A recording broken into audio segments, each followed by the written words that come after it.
personne me clashait, à part 2-3 trucs dans le rap, mais vite fait. Ouais. Et donc je me suis dit, bon, ça va bien se passer en plus. Zemmour et Nolo, Avec ils la aiment même pas le rap naïveté, violent. entre guillemets, mais naïveté dans le bon sens du terme, que tu peux avoir, qu'on peut retrouver dans tes textes. Enfin, il y a... Oui, voilà. Exactement. Salut, ça marche, ouais, ça marche, c'est cool. Bienvenue dans l'intro, puisque c'est l'intro que je suis en train d'enregistrer. Bienvenue dans l'épisode 17 du podcast. Essaye encore, ça me fait plaisir de vous retrouver pour ce nouvel invité. Vous l'avez peut-être reconnu, la voix, je sais pas si vous avez... C'est Kamini, mon invité.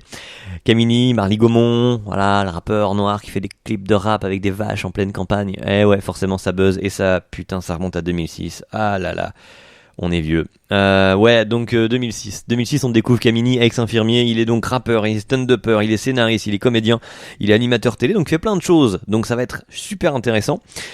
Et en même temps, surtout, ce que j'aime beaucoup, moi, c'est que c'est un chouette être humain.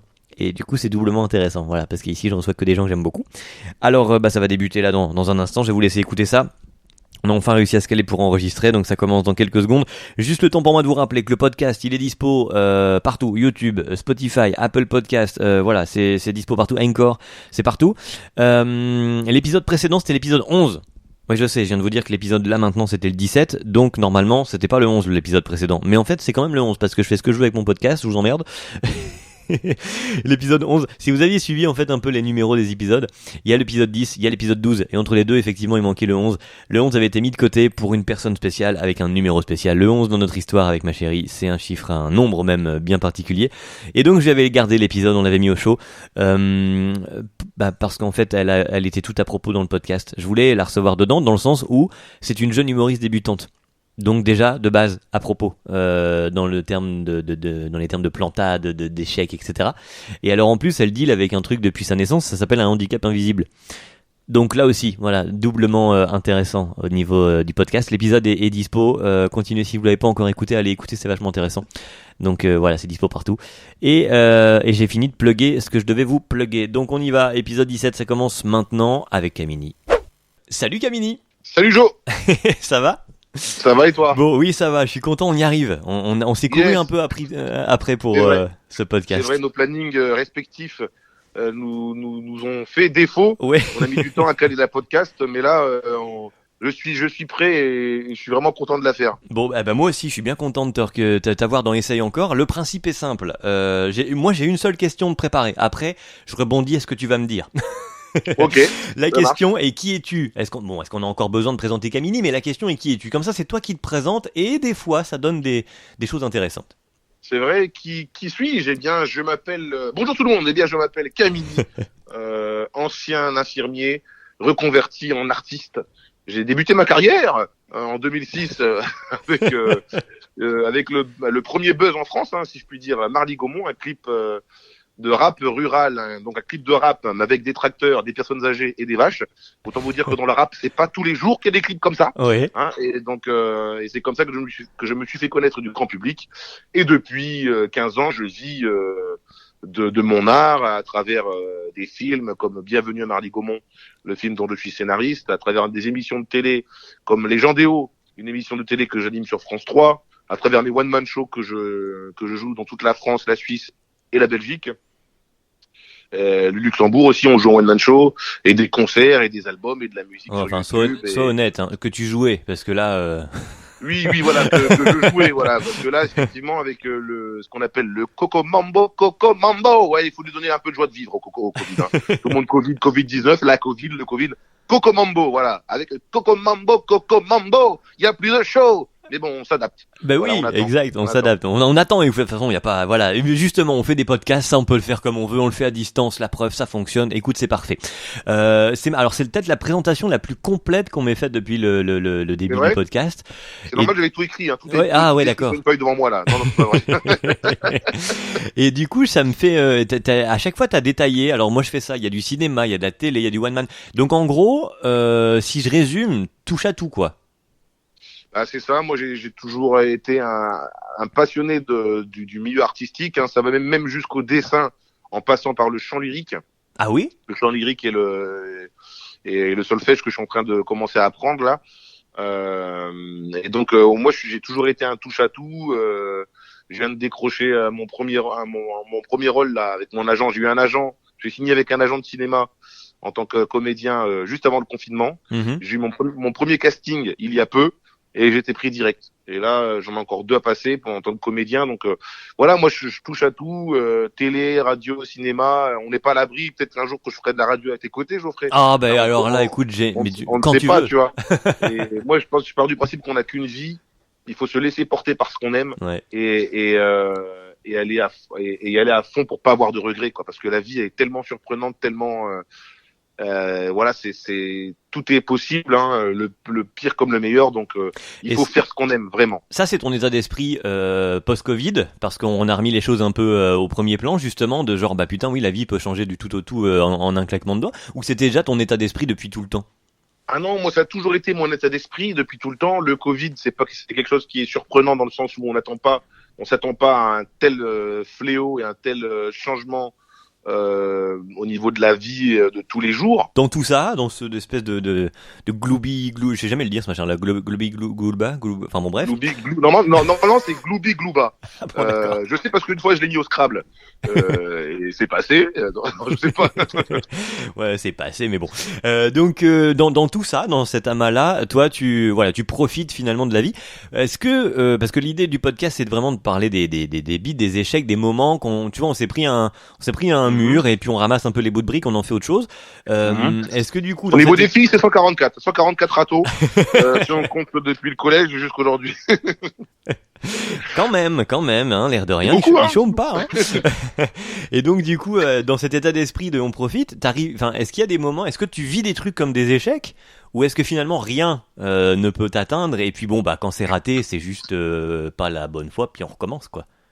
Bah non, mais tout à fait. Les échecs c'est formateur. Encore faut-il avoir du recul et de l'humilité et accepter les choses. C'est l'acceptation, la résilience qui aide une personne à grandir et à prendre en maturité et à ne jamais abandonner. Après, moi, je suis un chevalier du zodiaque. Je suis le chevalier Pégase. Et donc, par conséquent, depuis tout jeune, j'ai appris à ne jamais abandonner, toujours avoir la foi, jamais lâcher prise. Et donc, les échecs font partie de la vie. C'est ce qui construit un homme. Si tu n'échoues pas, c'est que soit t'es un homme parfait et ça n'existe pas. Ou t'as rien tenté. Voilà, ou t'as rien tenté, quoi. Voilà, quoi. Ou t'as rien tenté. Et ne rien tenter, c'est un échec pour moi. Oui, alors ça, c'en serait un par exemple. Tenter mais rater le truc que t'as tenté, c'en est pas un tant que ça. Par contre, ne pas le tenter, voilà. Ça c'en est un pour toi. Ça, c'est un échec, bien sûr. C'est-à-dire que t'as pas affronté tes peurs, c'est-à-dire que tu n'as pas affronté la peur de l'échec, justement. Et ça, c'est le premier échec, c'est le pire, quoi. Justement, alors il y a quand même des moments que tu vis, que t'as un peu mal vécu et qu'on peut dénommer comme échec. Tu m'as dit, il y a le fameux moment on n'est pas couché face à Zemmour et Nolo chez Ruquier. Bah oui, parce que j'étais en promo pour mon 2e album. Je tombe sur deux passionnés de littérature et des gens, deux gars qui maîtrisent la répartie, la rhétorique, tout ça. Et moi, j'y vais comme naïvement avec ma fleur au fusil parce que à l'époque, voilà, jamais de clash, personne me clashait à part 2-3 trucs dans le rap, mais vite fait. Ouais. Et donc je me suis dit bon, ça va bien se passer en plus. Zemmour et Nolo, avec ils les aiment pas le rap naïveté violent, entre guillemets, mais naïveté dans le bon sens du terme que tu peux avoir, qu'on peut retrouver dans tes textes. Enfin, il y a. Oui, voilà. Exactement. Ouais, exactement. Okay. En mode, je me dis bah pourquoi déjà c'est pas ça. Je me disais. J'avais déjà vu antérieurement les rappeurs qu'ils avaient flingués en disant voilà ils aiment pas le rap parce que les clips de rap c'est des clichés et c'est toujours les nanas, la violence, la bagarre, les armes et tout. Et moi j'étais pas du tout là-dedans. Moi je suis justement dans un rap fédérateur où je prône l'éducation, des trucs comme ça, le savoir-vivre, le vivre ensemble. Et donc je me suis dit bah ils vont être voilà pour une fois ça va être un même si musicalement c'est peut-être pas leur truc, mais au niveau des textes et ils vont peut-être pas me flinguer quoi. Je suis arrivé en pensant ça de Zemmour et Nolo quoi. Vraiment, faut vraiment être naïf et très bête pour penser ça quoi. Et bien sûr qu'ils allaient me manger tout cru. Et donc donc voilà, ça s'est pas passé très bien, c'était pas catastrophique non plus, attention hein. Mais ça s'est pas bien passé et là où je m'en veux moi, c'est que c'était pas difficile de les remettre en place, c'est juste que j'avais pas les armes, j'avais pas les codes. Et sur l'instant, du coup, c'était une gifle et t'avais pas de quoi répondre, quoi. J'ai pas préparé, quoi. J'avais pas préparé. Alors que faut être sur ses gardes. Quand tu vas dans une émission comme ça, tu sais qu'il peut se passer tout et n'importe quoi. Tu sais qu'on peut t'attaquer. Tu dois déjà avoir tes réparties, tes punchlines, chose que je fais aujourd'hui maintenant. Et après, c'est parce que j'ai pris en professionnalisme et puis j'ai appris, quoi, sur le tas. Mais à l'époque, j'avais pas les codes et j'avais pas, et donc j'ai rien préparé. Et donc voilà, je me suis fait un peu un peu secoué. J'ai su me défendre comme il fallait, mais j'aurais pu faire mieux et j'aurais pu même parce qu'aujourd'hui je pourrais les manger en 3 minutes. Et tu te rappelles de phrases ou de pics qu'ils t'ont envoyés qui sont restés, qui t'ont marqué? Marqué, non. Je me souviens du mot naïf employé par Monsieur Zemmour à l'époque. Il dit oui, Monsieur Camille, Monsieur Zantoko. Genre c'est mon prof, le gars, n'importe quoi. Monsieur Zantoko 14. Non, non, c'est. Il a dit voilà que j'étais naïf comme mes textes. Après, je me souviens plus, mais en tout cas, ce dont je me souviens, j'ai parlé avec mes mots. Oui. C'est et là où j'étais pas d'accord et j'ai pas su me défendre parce que j'ai rien préparé. C'est qu'il avait dit en gros voilà vous faites des fautes de français machin. Et alors, c'est n'importe quoi. C'est juste que je parlais picard. J'ai des personnages qui parlent picard dans mes chansons. C'est pas des fautes de français, c'est du picard.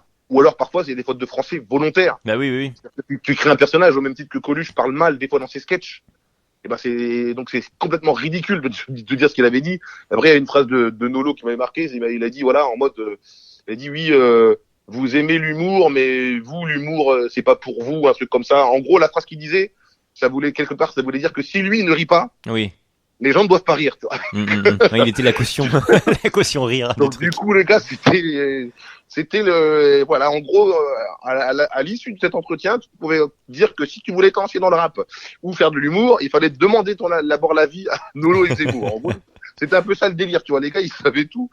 Mais bon voilà c'est tout, c'était pas ma meilleure performance en télé et eux en tout cas je leur en veux pas du tout parce qu'ils ont fait leur taf, ils ont fait leur job et ils l'ont certainement bien fait et c'est le jeu. C'est comme ça, c'est le game. Chacun doit remplir son rôle dans le PAF.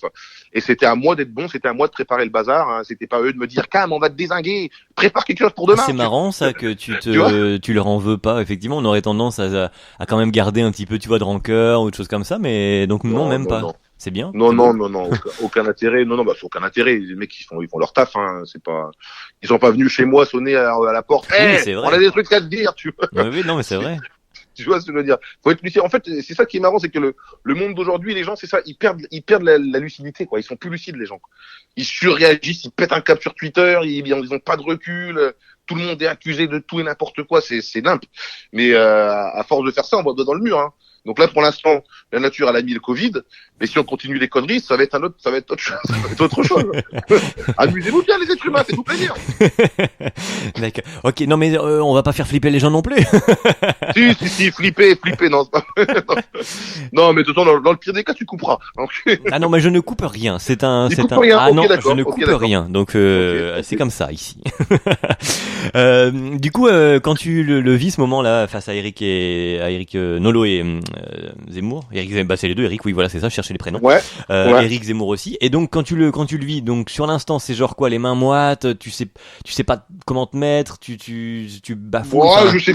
Franchement, tout ce qui met mal à l'aise une personne, hein. T'es là, t'es vénère, mais t'essaies de retenir ta colère. T'envoies des punchlines, mais comme t'as pas préparé et que t'es piqué au vif, tu bafouilles. C'est tous ces trucs-là, quoi. Ouais. À l'époque, je faisais pas encore de stand-up. À l'époque, je faisais pas encore d'impro en stand-up et tout. Je montais pas sur scène et tout. Et en plus, mes premières télés comme ça, au début, j'étais vraiment dans ce qu'on appelle dans le contrôle. Le buzz de Marly Gaumont, j'étais spectateur de ce qui m'arrivait, moi. J'ai tellement été éduqué à coup d'humilité. Mon père, il me dit toujours, voilà, regarde, je suis médecin, mais je roule en 205. Parce que si j'arrive en Mercedes chez mes patients qui n'ont pas d'argent, quelle image ça renvoie?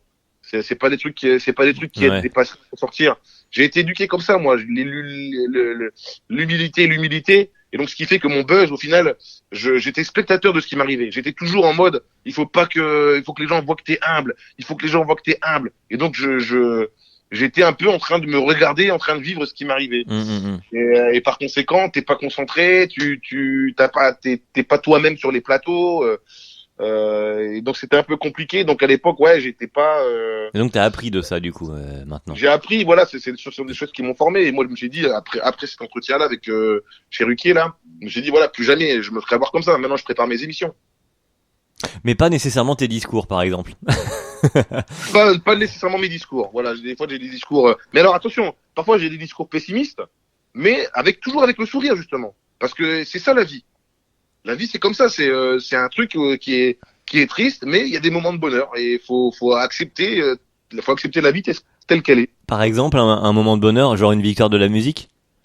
Victoire de la musique, gros moment de bonheur. J'étais très content. Franchement, voilà, je fais le premier buzz. J'arrive avec mon clip. J'ai victoire de la musique, clip de l'année devant Diams, Vincent Delerme, qui sont des grands noms de la chanson, tout ça. Et sauf que là, pareil, j'arrive sur scène. Tu viens d'avoir une victoire de la musique. Tu représentes les gens des petits patelins, la campagne. T'es le premier buzz sur Internet. Et le gars, il prépare pas de discours. J'arrive, je suis à côté de Nagui, donc vraiment les piliers de la télé, quoi. Nagui, Monsieur Drucker, et le gars, au lieu de faire un discours qui déchire, merci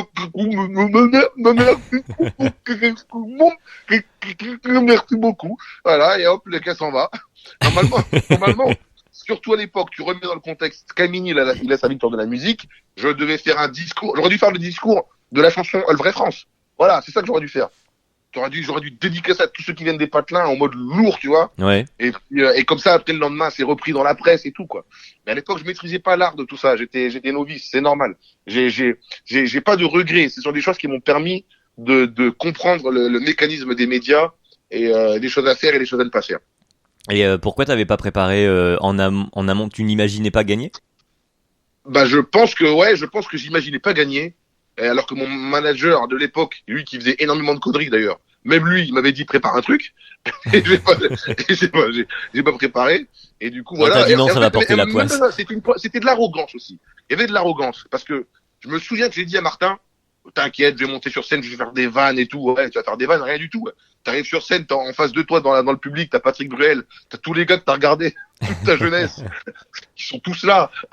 Laurent Voulzy, machin et tout. Et t'es là, tu dis, tu dois prendre la parole. Et donc, du coup, ben, j'ai pas pris la parole, quoi. J'ai pas C'est la parole qui t'a pris. C'est la parole qui m'a pris, quoi. Et donc, ouais, pareil, ça, c'est un moment que j'aurais dû transformer et j'ai pas su. J'aurais dû transformer l'essai. J'ai tiré à côté. J'étais au 6 mètres devant le gardien et j'ai tiré poteau extérieur. La catastrophe. Et c'est marrant parce que donc ça fait deux moments que tu nous racontes comme ça, et à chaque fois tu dis ouais mais c'est pas grave, j'avais pas les clés, j'avais pas les codes, j'avais pas on dirait que tu t'en veux pas, enfin t'as l'air très résilient pour le coup. Bah il faut, parce que c'est important de prendre du recul sur les choses. Je veux dire, je m'en voudrais je vais te prendre les deux exemples que je viens de citer, Ruquier et les victoires de la musique. Ruquier, je prépare un truc, je prépare l'émission et tout, j'ai les punchlines, tout machin. J'ai préparé, je me suis entraîné, j'ai fait du débriefing avec la maison de disques. J'arrive là-bas et je fais n'importe quoi. Là, je suis vénère, hein. Je suis vénère pendant 30 ans, tu vois. Ouais, d'accord. Moi, tu vois ce que je veux dire? Oui. Mais quand tu ne sais pas, tu sais, quand tu ignores, t'ignores. Quand tu ne sais pas, tu ne sais pas. Alors que je m'en veux à moi parce que j'aurais pu savoir, j'aurais pu faire l'effort de comprendre. Donc je m'en suis voulu pendant un moment. Mais en soi, ouais, voilà, tu te dis, bon, c'est voilà, c'est tout, t'as pas les atouts, c'est comme ça. Victoire de la musique, pareil, j'avais pas les codes, je connaissais pas, je maîtrisais pas l'univers du média, l'univers du show business. Moi, je suis un gars de la campagne. Moi, je viens vraiment de la campagne. Je suis pas les gars qui créent des buzz, des faux buzz. Les mecs, qui l'inventent, qui vient de la campagne, mais en fait, il est parti aux États-Unis pendant 4 ans, prendre tous les codes du hip-hop, après il revient, tu vois. Après, il fait style, ouais, moi, je suis de la campagne, je sais pas comment ça marche. En fait, le mec, il a tout étudié, tu vois. Et les gens, ils font ça, ils font semblant. Mais moi, je fais pas semblant. Moi, je suis vraiment de la campagne. J'ai fait campagne, Lille, Calais, école d'infirmier. J'ai travaillé à peine 8 mois. Paf, après j'étais sur TF1. J'ai pas eu le temps de commencer à préparer des trucs. Ouais. Et d'ailleurs, comment entre infirmier et finalement le rap et tout, c'était d'abord tu rappais déjà pour toi avant même d'être infirmier, et puis il y a eu juste le buzz, ou comment je faisais pendant mes études d'infirmier, je faisais des concerts déjà. Je faisais des concerts de rap dans des petits bars et tout, je rappais. Et mais le truc, c'est que j'avais un deal avec mon père, quoi. Le deal avec mon père, c'était diplôme d'infirmier en poche. Il me laisse 2 ans pour percer. Si je perce pas, je repars à la fac de médecine pour récupérer le cabinet médical après. Ok, d'accord. Et donc, mais durant les 2 ans où j'ai eu mon diplôme, bah, j'ai percé, quoi. Au bout de 9 mois, moi, je m'ai dit, j'ai mon père, je suis fort. Je suis très fort. Papa, t'inquiète pas, je suis fort, hein. Je suis vraiment fort. Et même lui, il était très fort quand il était jeune en musique et tout. Il avait fait des buzz au Congo, là, à l'époque, dans les années 70, là. 60-70, il est avec son groupe de musique, et je dis, je suis ton fils, hein, je suis fort, t'inquiète pas, j'ai des idées et tout, je vais percer, tu vois. Alors après, j'imaginais pas percer comme ça, premier buzz, machin et tout, hein. Mais par contre, j'avais confiance en moi, quoi. Ouais. Et donc, effectivement, j'ai percé, quoi. Et confiance en toi en général, ou là, sur le domaine de la musique, est-ce que t'es quelqu'un de confiant en règle générale? Je suis quelqu'un de très timide, très introverti. Mais par contre, je suis On quelqu'un de n'imagine pas. combatif. Ah si, ouais, je suis très introverti, très timide, moi. Mais par contre, je suis quelqu'un de combatif depuis tout petit. C'est dans ma personnalité. C'est-à-dire que peu importe le défaut que je vais avoir, je vais combattre. Je vais le combattre. Je vais l'affronter. Je te dis, c'est hier, chevalier de bronze.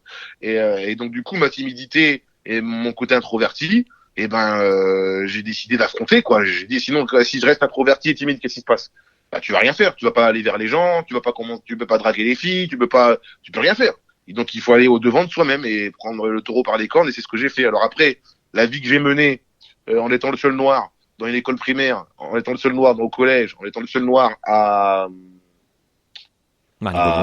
au lycée, bah forcément tu développes ta répartie, tu t'apprends à pas te laisser faire, t'apprends à te battre, t'apprends à tout ça, quoi, parce que j'étais le seul noir, quoi, tu vois. Donc à un moment y a personne qui va t'aider, quoi. Et c'est pour ça que c'est marrant, des fois, quand je vois les gens, là, ils parlent du racisme et tout, les gens, tu as envie de leur dire, mais vous savez ce que j'ai vécu, les gars? Moi, c'était Blanche-Neige, Mamboula, 50 fois par jour, bus, métro, lycée, ce que tu veux, quoi. Et j'ai pas une once de rage et de haine comme les gens, ils ont parfois aujourd'hui, et de survictimisation comme il y a aujourd'hui, quoi. Des fois, je trouve ça extraordinaire. Mais après, c'est vrai que il faut que ça cesse. Il faut combattre les fléaux du racisme ordinaire, tous les fléaux. Mais parfois, je trouve quand même que sur les Twitter, machin, et les gens, ils partent un peu en couille. C'est un peu, tu t'en parles dans ton dernier album, hein. Ouais, j'en parle, bien sûr. Ouais, j'en parle dans Bonne Année. Je dis que faut aussi garder un peu de la lucidité, quoi, par rapport à ces choses-là, quoi. Faut pas commencer à revendiquer tout et n'importe quoi. Il faut faire attention à l'histoire du monde et pas accuser tout et tout le monde de tout. Je veux dire, tous les gros bouleversements dramatiques de l'humanité, nous, la nouvelle génération, quelque part, nous sommes tous responsables. C'est à nous de digérer tout ça, et c'est à nous d'être de toutes les nations confondues, hein, toutes couleurs, tout ça machin. Hein. C'est à nous justement de digérer l'histoire du monde et de dire nous on fera pas ça. Et pas de dire ah vous avez vu dans le passé la famille de Geoffrey, vous avez vu ce qu'ils ont fait. Ouais mais Geoffrey t'étais pas là toi. Hein. C'est pour rien toi 1950, je sais pas quoi, t'as rien fait du tout toi tu vois. Mais j'ai rien fait, je te jure. Bah oui, tu vois, c'est à nous de dire voilà moi et Geoffrey on est contre ce qui s'est passé à l'époque. Ouais. On veut pas de ça pour nos enfants. C'est vrai. C'est ça qu'il faut faire et pas tout un tel contre un tel, après c'est telle communauté contre telle communauté, après c'est une autre qui est là on va pas s'en sortir. Tu vois. Mais bon, c'est une podcast joyeuse. C'est un autre débat, exactement. Et du coup, dans les échecs, on va y revenir. Il y a aussi parce que tu as parlé de one man show, de stand-up, t'en avais pas encore fait donc à l'époque de Zemmour et Nolo. Et après donc c'est venu et il y a eu justement dans cette phase aussi un moment assez lourd. Catastrophe. Hein. Ah ouais, terrible. Ah ouais, catastrophe. J'arrive à un gros festival très connu par les humoristes. Parce que moi, en ce qui concerne le stand-up, j'ai vraiment fait l'école du stand-up. Hein. C'est-à-dire que j'ai fait les scènes ouvertes. Scènes ouvertes, ça arrive, tu vas dans une salle où il y a des petits passages de one man, tu tentes tes vannes, tu me présentes tes sketchs, 8 minutes, 10 minutes. Et des fois, j'arrivais dans des salles, les gens disent, mais t'es Camini, toi, mais t'es connu, pourquoi qu'est-ce que tu fous là? J'ai dit, mais attends, mec, stand-up, tu crois que c'est parce que t'es connu que tu vas être drôle, quoi. Allez hop, je monte sur scène comme tout le monde, je bosse. Et du coup, et pourquoi t'as voulu y aller d'ailleurs? En stand-up? Ouais. Parce que, en fait, ce qui s'est passé, l'histoire de Camini en One Man Show, c'est que j'étais sur le tournage d'un clip de Monsieur Tombola, produit par Samba Kanté. Et je faisais le con sur le tournage, je faisais le pitre. Et Samba, il me dit, mais t'es marrant, toi, pourquoi tu viens pas faire un sketch au Samba Show? Et je lui demande, c'est quoi le Samba Show? Il dit, bah, le Samba Show, c'est un peu comme le Jamel Comedy Club, sauf que c'est quand même c'est un peu plus culture africaine. Mais on fait des sketchs et tout, c'est des Renois, beaucoup plus des Renois, tout ça. C'est au Folies Bergères à Paris. Et il dit, viens faire un sketch et tout. J'écoute, c'est marrant, tu me dis ça. Et moi, j'ai écrit un sketch qui s'appelle Les Prénoms Africains, mais j'ai jamais testé, quoi. Et ce que je vais te raconter là est vrai, hein. Le Samba Show. Je pense que j'ai tourné dans le clip de Monsieur Tombola un samedi. Le Samba Show, c'était le samedi d'après. Ouais. Donc le samedi d'avant, là, il me dit voilà, viens jouer au Folies Bergères et tout, un sketch. Moi j'ai jamais fait ça et tout, j'ai écrit un truc. T'as une semaine pour te préparer quoi. Ouais. Le mercredi, j'oublierai jamais ça de ma vie. Hein. Le mercredi, je vais au Spotlight à Lille, un comédie club lillois. Ouais, on l'a fait aussi avec Chéri, ouais. Et donc j'y vais et là je teste pour la première fois les prénoms africains. Il n'y avait pas un seul Renoir dans la salle, Ouais. à part moi bien sûr. Moi on dirait que ça me suit, et que moi. Et les gens étaient morts de rire. Alors, et en plus je jouais pas très bien, c'était le début, tu vois, mais le texte était efficace. Et donc je vois ça se dit, ça, les gens ils étaient morts de rire, si ça marche. Donc si ça marche, alors qu'il n'y a pas un seul Renoir dans la salle, Oui, bah oui. Du coup, ça doit devrait marcher au matcher. Folies Bergères. Voilà, ouais, c'est ça. Et donc, et le samedi, j'arrive au Folies Bergères, je fais le sketch, et il y a même des extraits encore sur YouTube. Hein. Mon premier passage en one man show au Folies Bergères, 2000 personnes, et je fracasse quoi. Oh la vache. Et je fracasse comme ça, et là je me dis bon bah écoute, je pense que tu sais le faire quoi. Il va falloir bosser pour avoir le rythme et ajuster les choses, Ouais. et encore améliorer tout ça. Mais en tout cas, tu tiens le truc. Et on revient à cette humilité de bon bah maintenant que j'ai vu que je pouvais faire ça, je vais aller l'apprendre vraiment quoi. Mais Ouais, voilà, faut là où bosser on quoi. l'apprend. Et donc Ouais. après, scène ouverte, festival, concours d'humoristes, et toujours des gens surpris toujours de me voir dans les trucs. Et je dis bah ouais mais non mais faut bosser quoi. Hein. C'est normal, c'est dur humoriste. Hein. Et donc un là jour, t'arrives je à me suis Rochefort, rendu compte voilà. ouais, j'arrive à Rochefort, un festival, je suis booké là-bas à Rochefort. 3 passages, un passage de 45 minutes, un passage de 15 minutes et un passage de 10 minutes. Le 15 et 10 minutes, ça s'est très bien passé, mais c'était le lendemain. Parce que le premier jour, c'était le 45 minutes. Et j'arrive à Rochefort pour le 45 minutes, j'arrive sur scène, la chanson Marly Gaumont démarre, coupez DJ, je coupe la chanson au milieu comme je fais à chaque fois au début du spectacle. Et là, je commence à chauffer le public et je commence à faire mes vannes, ce qu'on appelle des vannes de référence, des vannes autour de ma vie, À Marly autour Gaumont. de Marly Gaumont, autour du buzz de Marly Gaumont, tout ça. Sauf que le public dans la salle ne connaissait pas du tout Marly Gaumont. Ils connaissaient pas mon buzz, ils connaissaient pas la chanson, ils avaient oublié le truc. Et toi, t'avais pas une ville belge à mettre en comparaison? Non, j'avais pas les techniques, ouais. j'étais pas encore assez fort, J'avais pas encore le truc d'adapter le spectacle et tout. Et donc j'ai fait mes vannes là, oui, les gens dans la rue, ils m'appellent Marly Gaumont. Hey, Marly Gaumont! J'ai reconnu Marly Gaumont! Marly Gaumont! Et les mecs, pas de rire, quoi. C'était la première fois que sur cette vanne, j'avais pas de rire, quoi. Et après, j'enchaîne. Mais des fois, ils se trompent de village, hein. Hey, Nabaumont! J'ai reconnu Nabaumont! Et les mecs, forcément, Bah oui, ils connaissent forcément, Marly Gaumont, ouais. ils connaissent pas Nabaumont. Alors du coup, là, mais, je me dis, mais comment ça se fait, ça rigole pas? Et là, après, pour aller chercher les gens derrière, des bonnes chances, hein. Donc, je pense que j'ai vécu, C'était la première fois, le premier beat, du coup, ça? Premier gros beat comme ça, lui. 18 minutes. Je pense qu'on va être 18 minutes avant d'avoir un rire moyen. Et après, j'ai eu que des rires de moyen et on aime bien, il est sympa, on va pas le flinguer, quoi. Ouais. Et je sais même pas comment j'ai fait pour être fort bah si, je sais comment j'ai fait pour être fort le lendemain sur le 15 et le 10 minutes. C'est-à-dire que le lendemain, justement, j'ai compris la leçon. Je suis arrivé, qui connaît dans la salle, qui connaît Marly Gaumont? Ouais, par applaus. Tu vois, et ceux qui connaissaient pas, je les insultais et tout, mais gentiment, tu vois. Oui. Tu vois, et après, tu fais des vannes d'impro et tu t'expliques le contexte, j'explique. Oui, Marly Gaumont, c'est un clip de rap avec des vaches, machin. Et là, les gens, ils ont la référence, et après, ça rit, tu vois. Et ça, du coup, et ça prouve bien que, avec les échecs, tu avances. Ouais, mais ça aurait pu, parce que là, c'est quand même coup sur coup, ça aurait pu te flinguer pour la suite, t'aurais pu rentrer pleurer dans ton coin, une petite boule, quoi. Je peux te raconter que le lendemain matin, j'étais pas dans la joie de vivre, faut danser, hein, cette célèbre chanson du collectif Métissé. Et du coup, cet homme est fou. en tout cas, voilà, j'ai eu les coronets d'aller jusqu'au bout, et le lendemain, ça s'est bien passé. J'ai même eu le prix, j'avais reçu des thunes, je crois, j'avais reçu un chèque. J'avais un prix du jury ou prix du public, je me souviens plus. J'avais un bon prix sur les 10-15 minutes. Et à l'époque, on avait joué avec Max Bouleville. J'avais joué en première partie de Max Bouleville. Ça permet d'accuser l'échec plus facilement. Aussi, ouais, voilà. Ouais, c'est ça. Et en plus, j'avais été payé par chèque, donc le jeu de mots est le bienvenu. C'est ça, donc ça m'avait remonté le moral. Bah voilà, très bien. Ah bah c'est cool. Eh bah écoute, merci beaucoup. Le temps est imparti, je regarde ma montre. Et bah merci Camini d'être passé. Au plaisir, pourquoi pas, d'un autre épisode, parce que je sens qu'il y a d'autres, qu'il y a matière en dessous. Il y a le clip de Je m'en bats les couilles qui va arriver bientôt là. Ouais. On tourne le 14 mars, donc j'espère une sortie fin mars de ce clip-là. J'ai hâte, et ça va être mon lancement de mon TikTok. Je vais lancer mon TikTok en mars, et donc j'ai hâte de pouvoir faire ça. On a un scoop, attends, c'est quand même. Quand tu le lances, t'as dit? En fin mars. Fin mars, oui. Bah, je pense que l'épisode sera sorti. Je suis en train de voir comment ça fonctionne et tout, et j'ai envie de m'éclater avec ça. Et il faut vivre avec son temps. Et je suis pas un mec qui est à fond sur les réseaux. Mais bon, il y a un moment, t'es obligé d'y avec ton temps et de s'adapter. Et donc, on va TikToker à partir de mars-avril, on va TikToker. Ouais. On ira TikToker.